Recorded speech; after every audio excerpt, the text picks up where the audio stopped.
she's still inside you. Even if she lives oceans away, even if her body rests in the ground, even if you haven't spoken in decades, her presence remains. Not just in memory, but in the architecture of your psyche. Carl Jung warned of this force, the one most feared yet most formative, the mother complex. It is not simply about the woman herself, but about the inner image, the emotional imprint she left behind. An invisible force that shapes your choices, your voice, your relationships, and the very story you believe about yourself.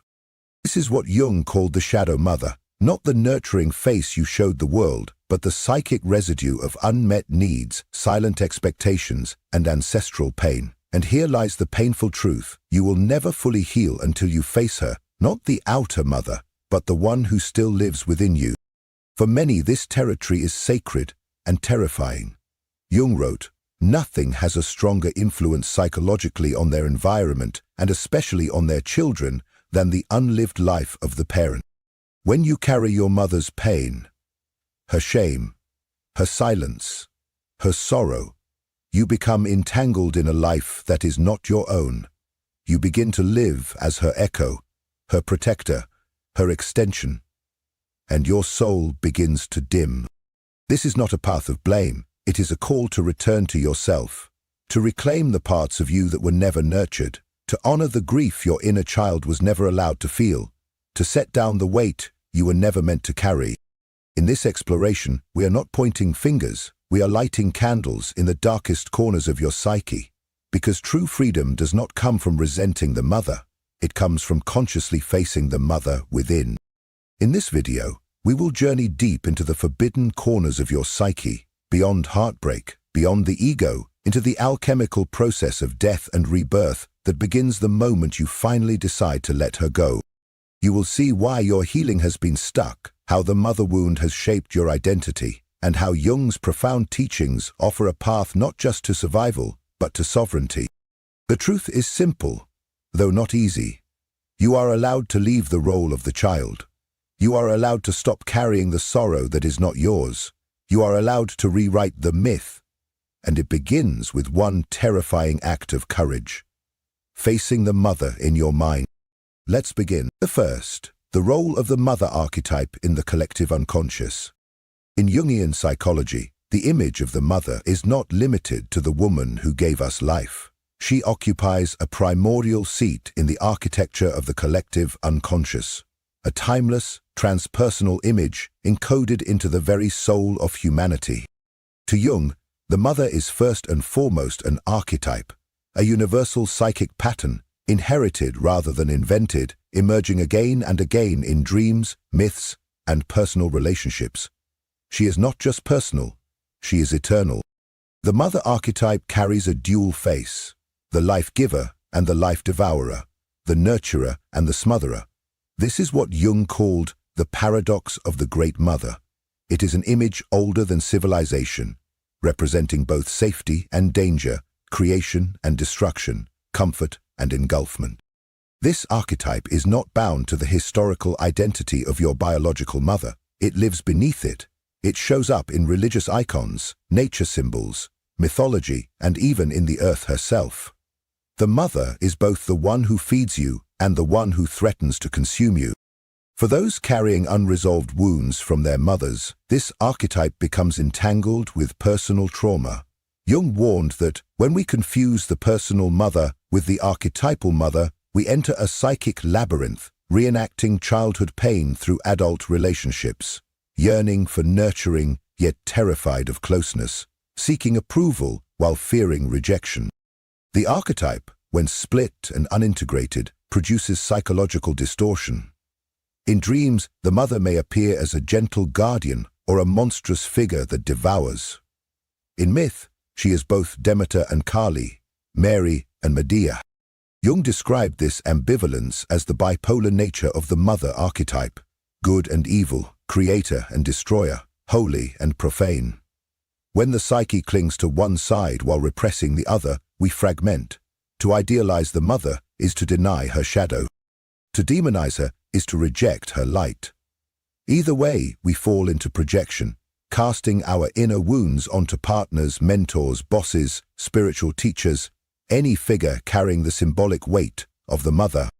And this is why so many people remain stuck, because true healing of the mother wound cannot occur at the surface level. Jung insisted that we must move beyond personal grievances and into symbolic vision. When we view our mother only through the narrow lens of our childhood, her neglect, her rage, her control, we remain trapped in the ego's story. But when we see her as a vessel for ancient forces, when we recognize that our pain is not just personal but archetypal, we open the door to deep transformation. Jung wrote, "The greatest burden a child must bear is the unlived life of the parents, and it is often through the mother that this unlived life is passed down, her shame, her silence, her grief." The mother complex takes root when the mother's emotional reality becomes internalized by the child, not as a memory but as a mirror. A child who is emotionally neglected may internalize the belief, "I am unworthy of love." A child who is smothered may internalize, "I am not allowed to be separate, to be free." These voices do not vanish with age. They become the inner monologue of the adult, dictating how you see your worth, your body, your voice, your capacity to love, to belong, to thrive. Unless these inner images are made conscious, the individual will unconsciously seek resolution outside, in romantic partners, in career success, in spiritual bypassing. But the root remains untouched. The wound continues to whisper, "You are still not enough." Jung taught that the mother wound is not just a personal tragedy, it is a collective inheritance. It is a psychic pattern passed through generations, encoded like emotional DNA. Mothers unknowingly transmit their own pain, their own repression, their own disconnection from the feminine principle. And the children, unless awakened, carry it forward, until one day someone, perhaps you, has the courage to face the mother image within and say, "This story ends with me." To Jung, healing was not about changing the mother, it was about transforming your relationship to the inner mother. That complex web of associations, emotions, memories, and projections living deep within the psyche. And this work is not small, it is sacred, because until you confront this inner image, the real transformation cannot begin. The mother is also earth. She is nature. She is the unconscious itself. When we are disconnected from the mother within, we are also disconnected from nature, from our bodies, from intuition, from the mystery of the unknown. We fear the dark, we fear feeling, we over-identify with the rational, the masculine, the controlled, and in doing so, we lose the richness of the soul. The cost of remaining blind to the archetypal mother is profound: chronic anxiety, unresolved grief, relational dysfunction, creative blocks, spiritual emptiness, a constant sense of not belonging to yourself. Jung saw this as a psychological epidemic, a generation adrift from its ancestral roots, from the feminine depths, from the great mother who births not only bodies, but souls. So here is the threshold. Can you see your mother not only as the woman who hurt you, but as the doorway into the ancient psychic forces that shaped her? Can you recognize the archetype moving through her and through you? Can you hold her flaws and your pain without collapsing into blame or idolization? This is not about absolution, it is about liberation. Because until you see the mother image clearly, not just as mother, but as mirror, you will continue to walk in circles. Healing will remain shallow, insight will not penetrate the unconscious. But when you face the archetypal mother as she is, vast, mysterious, paradoxical, you no longer seek love from her shadow, you return to the root. You begin finally to become yourself. The second, the shadow mother and the psychological imprisonment. In Jungian psychology, the shadow mother is one of the most feared and misunderstood inner forces. Unlike the nurturing aspect of the maternal archetype, she is not the mother who protects, nourishes, or guides. She is the one who consumes. She appears in dreams, myths, and the quiet despair of adulthood as the force that clings, suffocates, manipulates, and inhibits the growth of the soul. Jung observed that this devouring aspect is not an anomaly. It is an inescapable pole of the archetype itself.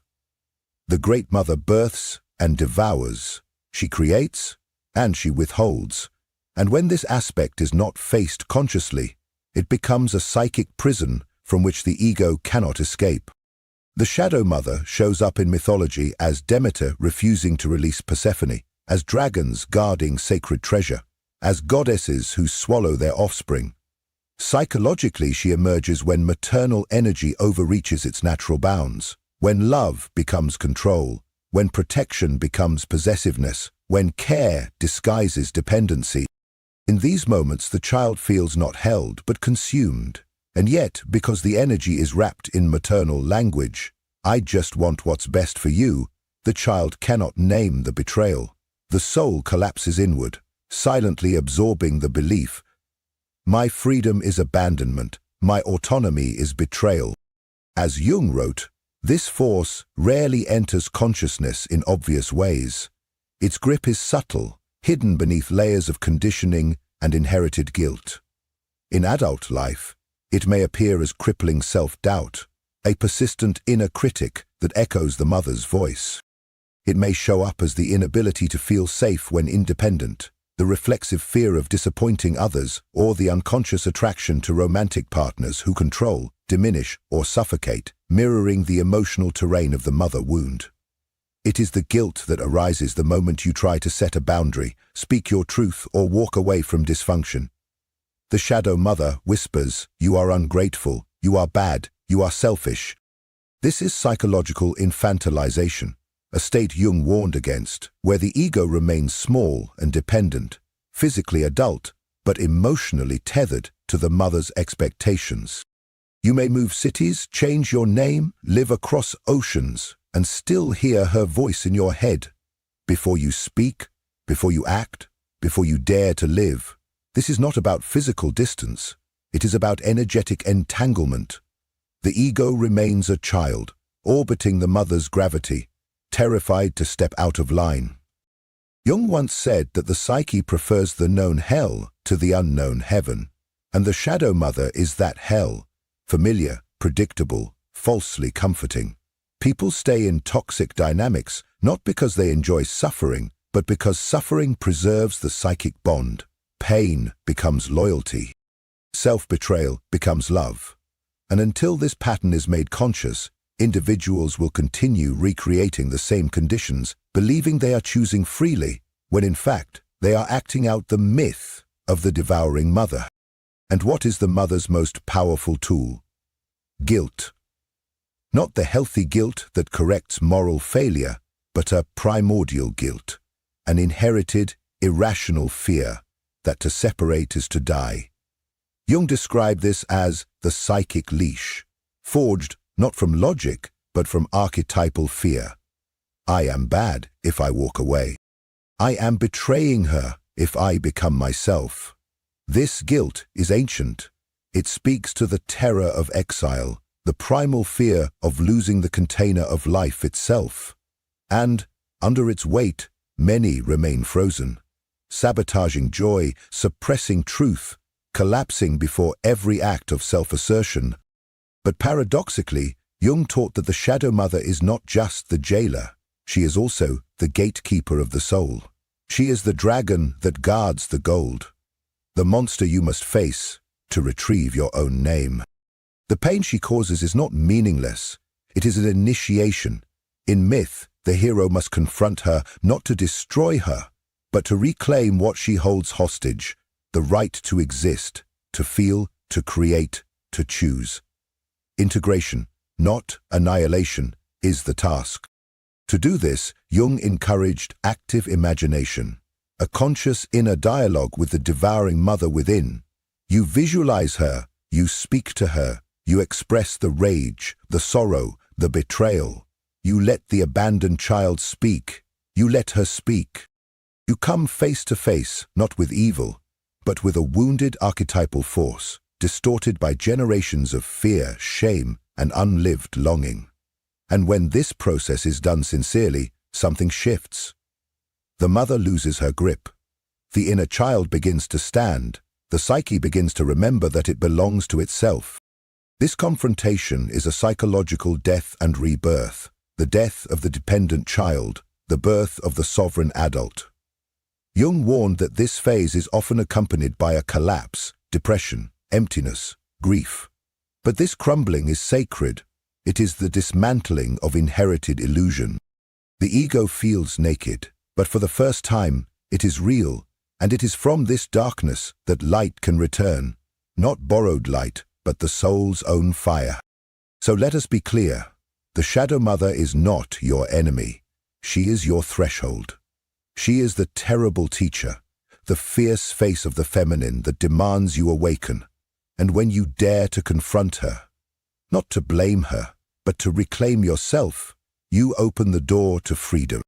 You begin to live not as a child trying to please, but as an adult who chooses. You rise, not in defiance of the mother, but in honor of what she could never complete. This is not just personal healing. This is ancestral liberation, a breaking of the psychic chain, a return to the soul. And for those who walk this path, the reward is not ease, but wholeness. The rarest and most powerful gift of all. The third, the internal mother, the silent dictator within. Within the vast architecture of the unconscious, one psychic force reigns with eerie quietness and commanding power, the internal mother. She does not shout, but she governs. She does not strike, yet she shapes. Jung described this inner figure as the internalized mother imago, a psychic echo of the maternal presence embedded so deeply in the unconscious that it often evades the light of awareness for a lifetime.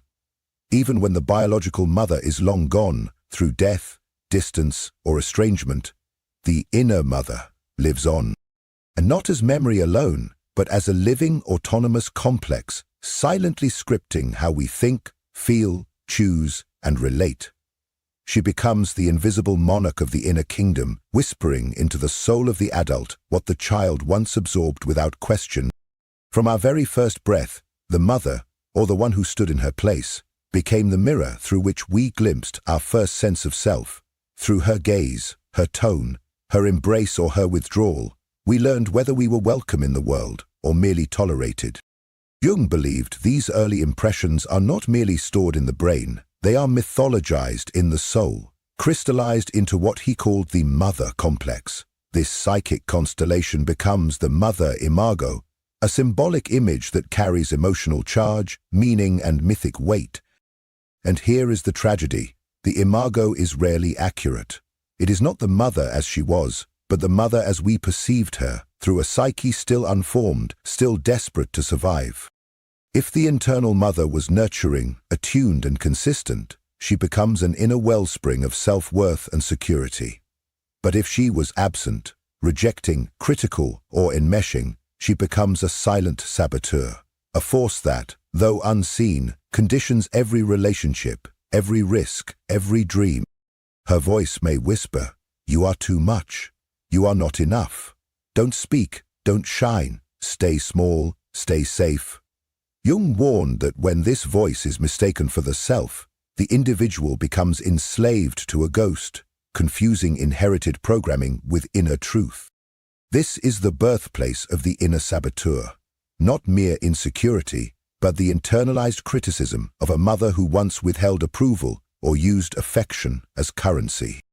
The inner mother might appear in the psyche as an echo of disappointment, a command to abandon the self in favor of pleasing others, or a subtle panic whenever we dare to break away from inherited roles. Her voice arises during moments of expansion, like a hand pulling us back into the familiar prison of self-doubt.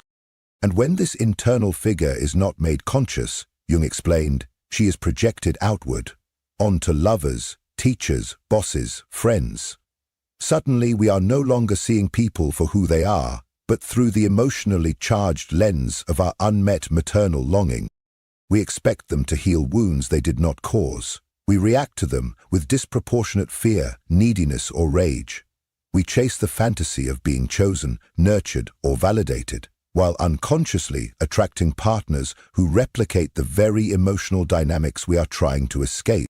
The negative mother unintegrated becomes a filter on reality, and the result is confusion, disillusionment, and emotional repetition. In its most destructive form, the internal mother becomes a psychic vampire, not metaphorically but energetically. She drains our vitality, she suppresses our instincts, she clouds our creative fire. This manifests as chronic exhaustion, emotional flatness, a fear of choosing boldly, or an inability to make decisions without guilt. The individual feels frozen, alive, yet estranged from life. Jung saw this as a possession, a kind of inner colonization, where the soul is no longer sovereign, but governed by a frozen image from the past. And yet, paradoxically, we remain loyal to her, even if she wounded us. Even if she was cold or cruel, the psyche clings to the image, hoping that if we just stay small enough, obedient enough, wounded enough, we might finally win her love. But Jung called this a tragic illusion. The internal mother is not evolving. She is not real. She is a fixed, psychic imprint. No matter how much we contort ourselves to earn her affection, we will only sink deeper into self-abandonment. To heal, Jung insisted, we must initiate a conscious separation. Not from our physical mother, but from the inner image that holds our soul hostage. This means naming the mother complex for what it is. It means facing the inner figure directly, through active imagination, inner dialogue, dreams, and symbolic ritual. It requires us to allow the exiled feelings to rise: rage, grief, betrayal, longing. It invites us to reclaim the voice we buried, the boundaries we feared to draw, the power we once surrendered to survive. This separation is not rebellion, it is individuation, the sacred right to exist as a self, not a shadow. And it is not enough to disarm the shadow. Jung believed we must also reclaim the light, the positive face of the mother archetype, the inner nurturer, the protector, the creative force. This does not come from fantasy or denial. It comes from building a new internal relationship, one rooted not in scarcity, but in sovereignty.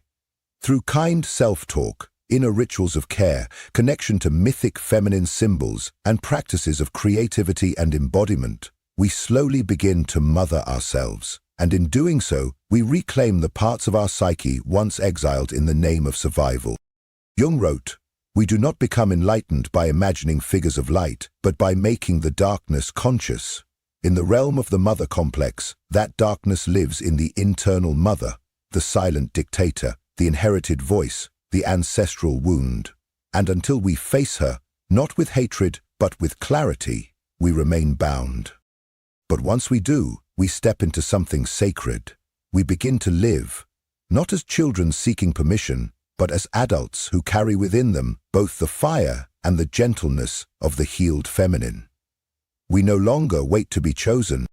We choose. We no longer beg to be loved.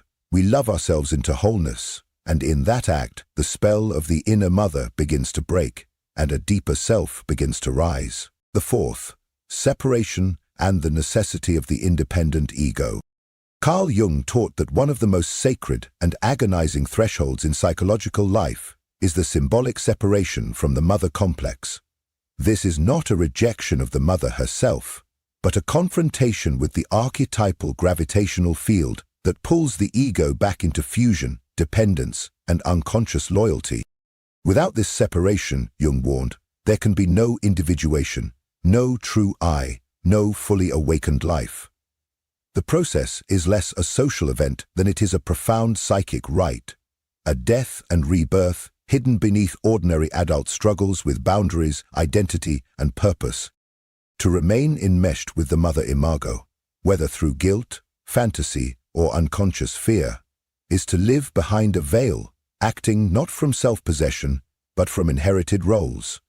The obedient child, the silent pleaser, the internal orphan waiting to be seen. Jung likened this inner severance to a second birth.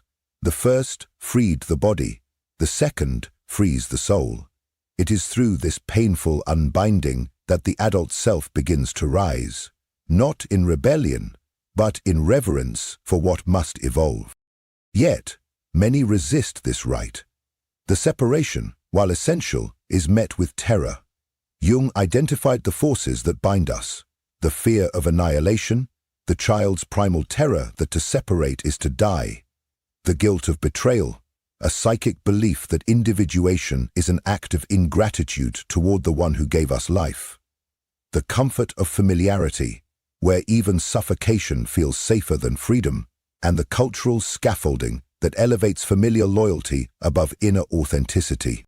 These are not mere neuroses, Jung emphasized. They are ancient archetypal currents in the collective unconscious, forces that every human must face if they are to become whole. When separation is avoided, the consequences are profound. The child archetype hijacks the adult ego. Beneath the surface of polished lives and high-functioning roles lies an inner child, unseen and unhealed, still pleading for permission to be real.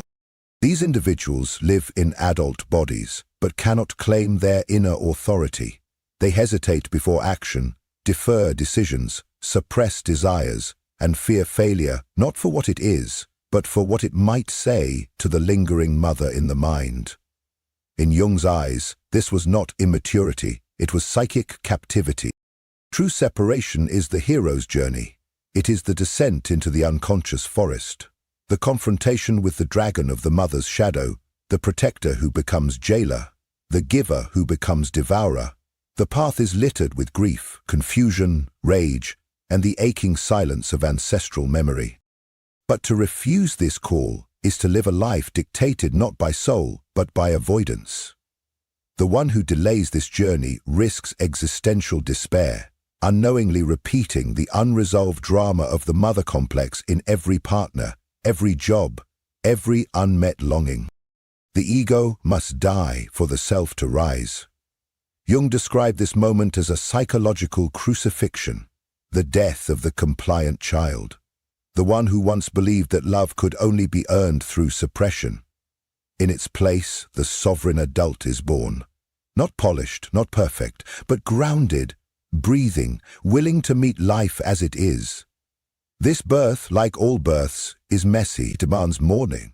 For the childhood never lived, the illusions now shattered, and the longing that must now be faced rather than fed. Yet after death comes emptiness, a silence so wide it terrifies. The void, Jung wrote, is sacred space.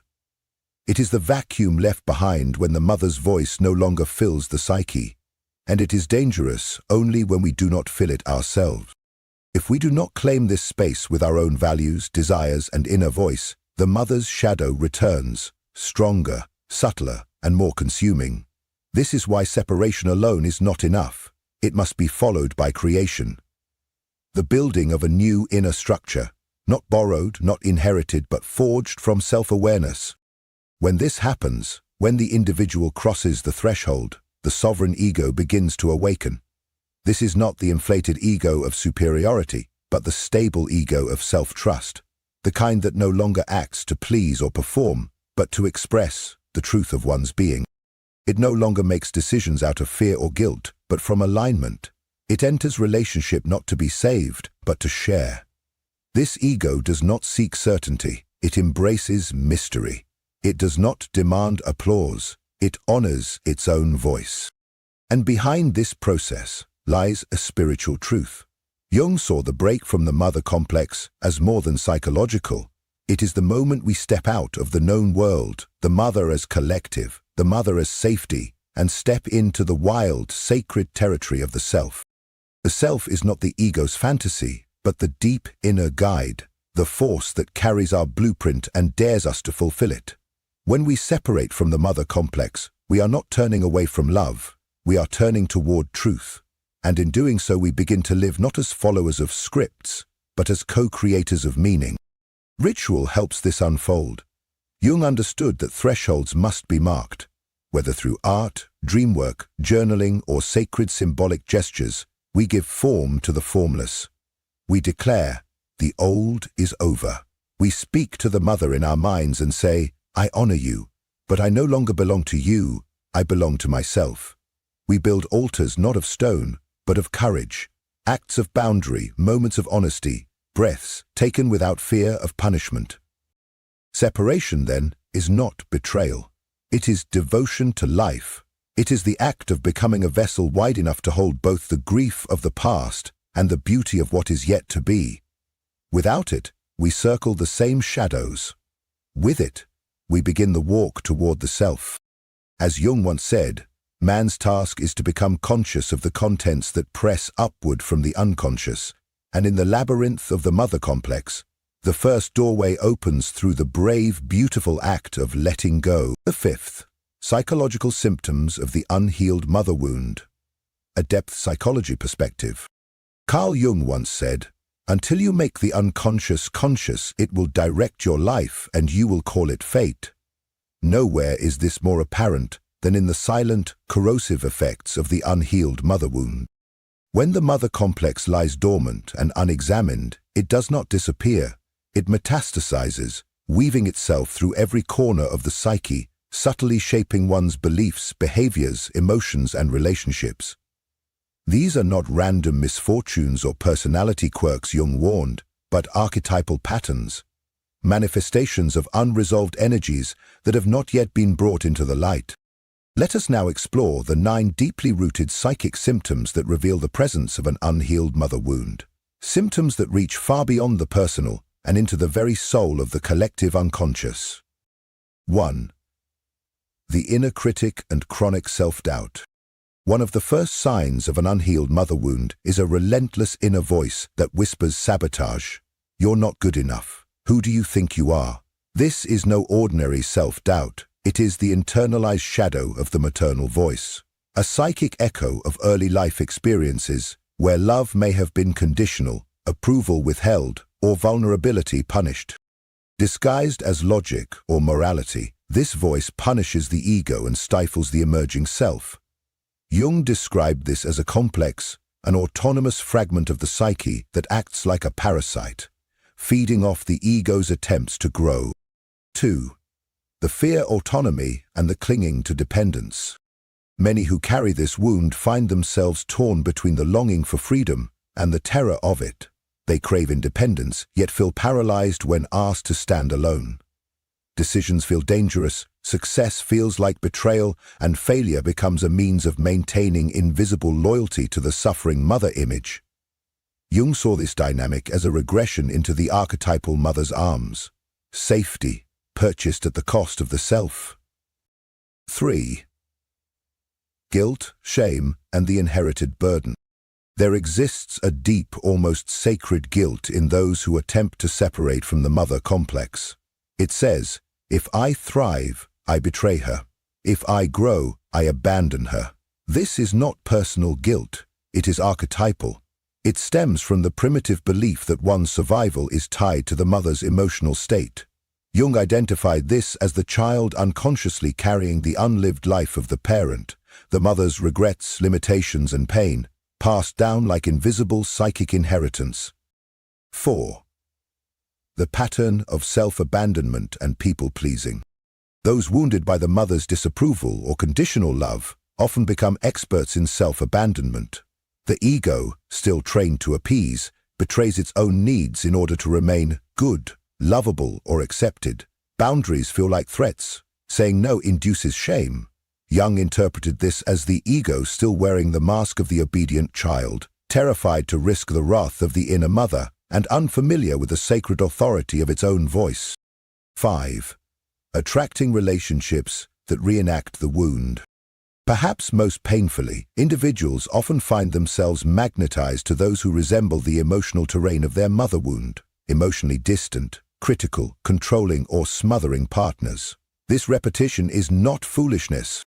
It is the psyche's symbolic attempt at repair. Jung noted that the unconscious recreates unresolved trauma externally, not to punish, but to heal. But unless we become aware of the projection, we mistake repetition for fate and call suffering love. 6. The core wound of not enoughness. I am not enough becomes the soul's background hum, a silent decree inherited from a mother's neglect, absence, or unreachable standards. This belief manifests as perfectionism, overachievement, shame, and the inability to feel joy without apology. Jung recognized this as the cry of the inner child, still waiting to be seen, still waiting to be touched by the warmth that never came. 7. The suppression of creativity and the fear of expression. The mother archetype is not only a nurturer, but also a creator. When that archetype is wounded, creativity becomes dangerous. Expression feels unsafe. The individual becomes paralyzed, afraid that their gifts will be judged, their voice silenced, their light rejected. Jung taught that when the devouring mother archetype dominates the psyche, the individual unconsciously fears that to shine is to provoke abandonment or worse, retaliation. 8. Somatic symptoms and the body's cry for healing. What the mind represses, the body expresses. Jung observed that unresolved complexes often manifest as physical symptoms: fatigue, anxiety, autoimmune disorders, and eating issues that reflect the split between being nurtured and consumed. These are not random ailments. They are the body's symbolic language, asking for reconciliation between the wounded ego and the forgotten inner child. 9. Spiritual alienation and existential emptiness. At the center of the unhealed mother wound lies a void, a hollowness where connection to the feminine principle, the Great Mother, has been severed. The individual may feel spiritually orphaned, forever searching for something they cannot name. They chase approval, success, or ecstasy, but nothing satisfies. Jung saw this as the soul's hunger for reconnection with the archetypal mother, the lost source of life, wisdom, and inner belonging. Final reflection for Part 5. The symptoms of the mother wound are not signs of personal weakness. They are messages. They are cries from the soul that something essential has been lost, ignored, or buried. Jung did not teach us to blame our mothers. He taught us to retrieve our projections, to face what we have exiled, and to reclaim ourselves. Healing does not mean erasing the past. It means learning how to hold it without being held hostage by it. Until you make the unconscious conscious, it will direct your life and you will call it fate. In the realm of the mother wound, this is not a metaphor, it is a map. And the path begins not with blame, but with awareness. Not with rebellion, but with reclamation. The child who was never seen must now become the adult who chooses to see themselves. That is where healing begins. That is where freedom is born. The 6th. Embracing the shadow mother, a ritual of inner transformation. Within the sacred structure of Jungian depth psychology, the confrontation with the shadow mother is not merely therapeutic, it is soul-deep initiation. Jung did not consider this encounter optional for those who seek wholeness. He considered it vital. Healing the mother wound is not achieved through intellectual insight alone, nor through polite forgiveness offered from the surface of the ego. It demands a raw, symbolic descent into the underworld of the psyche, a reckoning with the archetypal mother's shadow, an encounter as ancient as myth and as intimate as your own heartbeat. The alchemy of the shadow mother. In the symbolic language of alchemy, the nigredo, the blackening, marks the first stage of transformation. It is the death of illusion. For the child trapped in the mother complex, this is the moment when the sweet veil of the idealized mother dissolves, and what emerges is something darker, the devouring aspect of the archetypal feminine. Jung taught that this darkness is not evil, it is sacred. It contains the lost fire of the self. The shadow mother, in all her terror, holds the very ingredients for freedom, creativity, and power. She is the gatekeeper of a treasure buried in fear. The act of seeing, the first step toward integration. Individuation begins the moment you dare to see her. To see the shadow mother clearly, without idealization or denial, is the soul's first act of rebellion and reclamation. It requires the courage to recognize her manipulations, her fear of abandonment, her need to possess or control, and the way she projected her pain onto the child. As long as we preserve the fantasy of the ever-giving, ever-sacrificing good mother, we remain bound in the psyche's childhood, unable to step into the sacred authority of the adult self, facing the child's rage and grief. Buried beneath obedience lies rage, and beneath that rage, grief. Jung emphasized that these emotions are not pathologies, they are sacred energies, fragments of the soul exiled in guilt and fear. To heal, one must acknowledge the fury of betrayal, the ache of not being seen, the sorrow for a mother who could not nurture as the soul required. This grief is not regression, it is resurrection. Through expression, through ritual, art, or even silent tears, we make space for the soul's return. Active imagination, dialoguing with the shadow mother. Jung's method of active imagination is a bridge between the conscious mind and the autonomous figures of the unconscious. Through it, we enter into living dialogue with the shadow mother, not to battle her, but to hear her voice.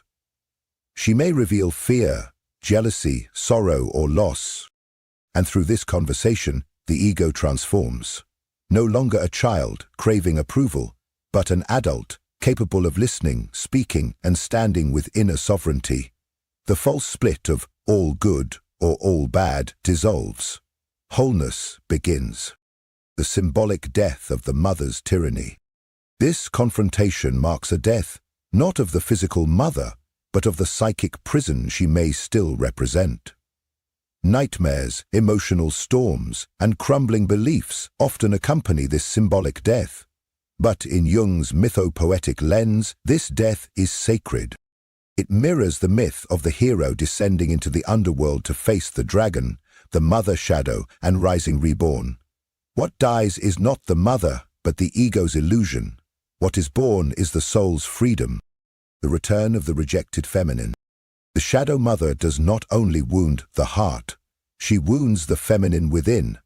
Intuition, softness, joy, sensuality, receptivity. When we fear the mother, we fear these parts in ourselves. But integration brings reunion. We begin to trust the inner knowing we once silenced. We express emotion without shame. We create, feel, and love, not as a child needing permission, but as a soul remembering its right to exist. Jung saw this as essential healing, especially in cultures that repress the feminine archetype.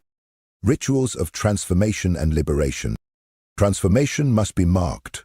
The psyche needs ritual. Symbolic acts. Writing unsent letters, burning them in ceremony, creating art, declaring sovereignty in sacred space, signal to the unconscious that something has shifted. Jung believed that rituals serve as thresholds. They mark the death of the old self and the birth of the individuated one. They whisper to the shadow mother, "Your reign is over. I honor you, but I no longer belong to you." The emergence of compassion, seeing the mother as human. When the work is done, something remarkable happens. The mother, internal or external, is no longer a goddess or a monster. She becomes human, wounded, yes, flawed, yes, but human. Jung taught that true compassion emerges not from obligation, but from insight. This compassion does not excuse the harm, it frees the heart from bitterness, it allows the soul to breathe again, unchained from resentment and reconnected to the river of life. Final reflection for Part 6. To face the shadow mother is to descend into the cave where your fear and freedom dwell side by side. It is not an act of violence, it is an act of devotion to your truth, to your soul, to life itself. Jung called this journey individuation, the becoming of the whole self. It begins with a rupture, passes through grief, and culminates in rebirth. There is no coming to consciousness without pain, Jung wrote. But beyond the pain is your freedom. The freedom to live not in reaction to the past, but in service to the self. The freedom to love, not from lack, but from fullness. The freedom to die, not as someone's child, but as your own sovereign soul. The 8th. Forgiveness is not the goal, freedom is. In the sacred language of Jungian psychology, forgiveness is not the crown of healing, but a shadow that may quietly follow the deeper light of inner transformation. Carl Jung did not place forgiveness at the center of the individuation process, for he knew that no authentic healing begins with moral obligation or societal performance. Instead, he taught that the true path begins with something far more difficult, the descent inward, to face, without flinching, the full reality of the wound, especially when that wound was carved by the hands that were meant to hold us. If forgiveness ever arises, Jung insisted, it must not be manufactured. It is not a ceremony for others, nor a badge of spiritual superiority. It is the quiet, unforced consequence of soul retrieval, the moment when the individual has reclaimed their psychic authority and no longer requires external resolution to be whole. Forgiveness, if it appears, is a byproduct of integration, not a prerequisite for liberation. Jung cautioned that premature forgiveness often becomes a psychological bypass, a sedative offered in place of inner fire. We are taught, especially in spiritual and religious systems, that forgiveness equates to virtue. But when forgiveness is offered too quickly, when it emerges from guilt, religious duty, or the fear of being seen as unhealed, it becomes yet another mask worn over unacknowledged rage, sorrow, and betrayal. In this form, forgiveness serves the mother complex. It is not liberation, it is suppression. Before true healing can take root, something more raw must be honored. The voice that was silenced, the anger that was shamed, the grief that was denied, the child within who waited and was never seen. Jung believed that to feel these truths is not regression, it is revolution. The individual must grieve the mother they never had, rage against the control that suffocated their becoming, and mourn the years sacrificed in loyalty to an illusion. This is not an attack on the mother, it is the emancipation of the soul. Healing begins when the mother is no longer frozen in myth, neither angel nor monster, but seen clearly as she was and is, a fallible, wounded human being. This act of humanization collapses the projections that once inflated her power and dismantles the psychic structures that kept the self imprisoned. In this space of clarity, after the storm, after the rupture, the possibility of forgiveness may emerge. But even then, it must come, not from obligation, but from the rootedness of a sovereign heart. Still, even in its absence, freedom is possible, and this is the crucial insight. Jung insisted that forgiveness is not required for liberation. What is required is integration. The individual must gather the pieces of their soul, long exiled, voice, feeling, rage, softness, and bring them back into conscious life. They must draw boundaries, not to punish the mother, but to reclaim the inner landscape once ruled by her image. The goal is not reconciliation, it is individuation. And when the individual walks that path, the inherited scripts of guilt and identification begin to dissolve. Final reflection for Part 8. In Jungian psychology, forgiveness is not the finish line. It is a leaf that may fall once the roots of the self have grown deep.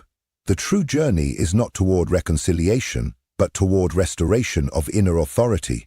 It is the quiet revolution of no longer editing your truth to earn love, no longer muting your instincts to preserve connection, no longer shrinking to maintain the illusion of peace. Jung wrote, "Only the man who can consciously assent to the power of the shadow within himself can overcome it." In the realm of the mother complex, this means no longer waiting for forgiveness to set you free. It means you rise, you reclaim, you choose to free yourself. Not later, not when it's safe, but now. The final passage. Rebirth beyond the mother complex. In the realm of Jungian depth psychology, the healing of the mother wound is not the culmination, it is the sacred crossing into a new life. It marks not merely the resolution of pain, but the symbolic death of the self who was shaped by survival, silence, and inherited sorrow. And in that death, a rebirth begins, one no longer tethered to ancestral roles or invisible loyalties, but grounded in the sovereignty of the authentic self. Jung taught that only through conscious confrontation, mourning, and inner integration of the mother complex can we take our first true steps into psychological wholeness. This is no ordinary healing, it is metamorphosis of the soul, the dissolution of the false self. As the grip of the mother complex loosens, the scaffolding of ego built upon pleasing, performing, and preserving the family myth begins to fracture. Jung warned that this unraveling often arrives cloaked in crisis, an identity collapse, where former values seem hollow, direction disappears, and the center no longer holds. But this sacred disorientation is the negrido of the alchemical journey, the blackening phase in which the old must dissolve to make way for the gold hidden beneath. In the void left behind, something deeper stirs. The ascent of the sovereign self. What emerges from this psychic underworld is not the child returned, but the adult born anew. No longer orbiting the mother's imagined gaze, this self is guided not by guilt or longing, but by inner alignment. This reborn individual no longer seeks rescue or validation. They parent themselves. They choose presence over performance, and they begin to walk, not with apology, but with quiet authority. Jung named this the awakening of the sovereign, the self that lives from its own center. The rewriting of the inner myth. The transformation of identity requires the unraveling of an inherited script.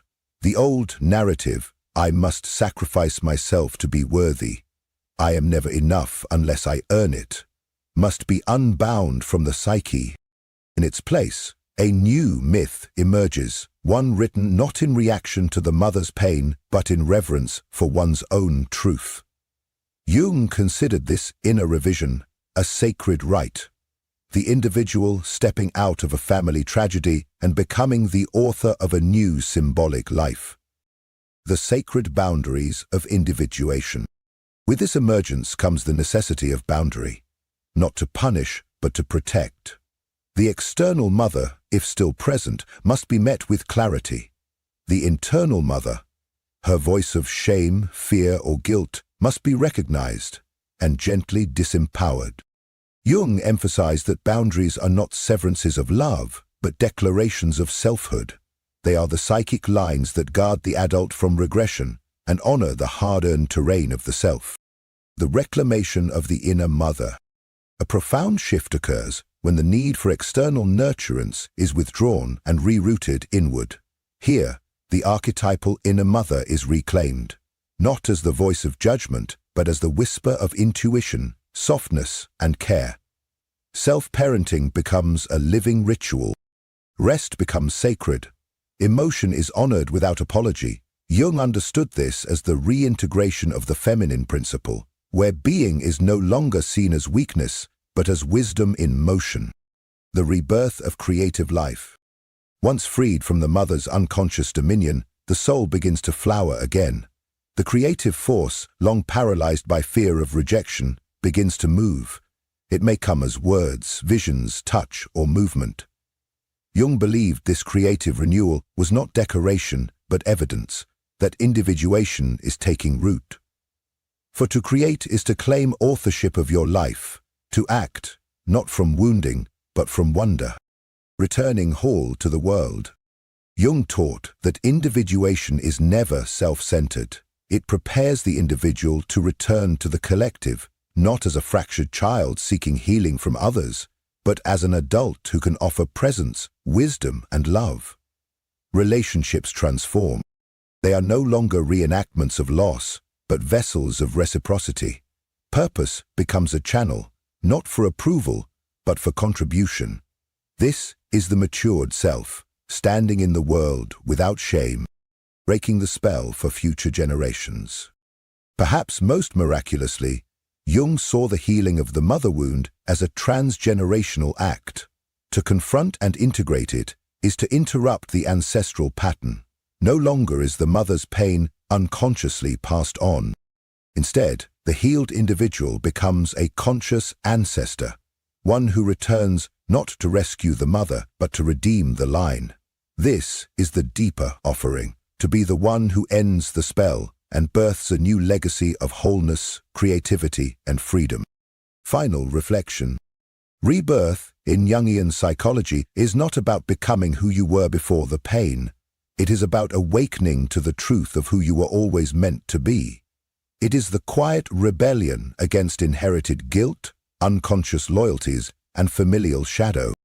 It is the radical act of taking the pen back into your own hands. As Jung so powerfully wrote, your vision will become clear only when you look into your own heart. Who looks outside dreams. who looks inside, awakes.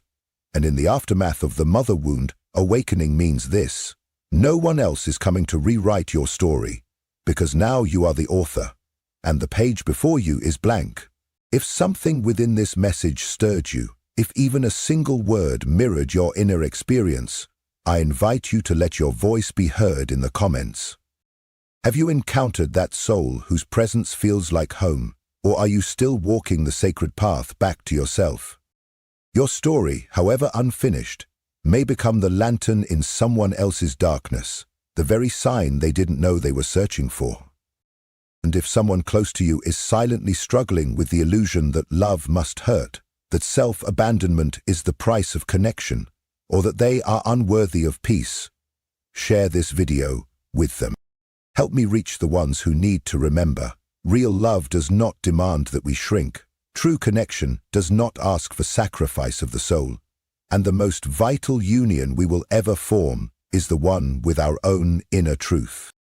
Before you go, I invite you to subscribe and activate the notification bell. Here, in this space, we journey beneath the surface of things, exploring the hidden architecture of the psyche, the whispers of the unconscious, and how every relationship is but a mirror reflecting our personal evolution.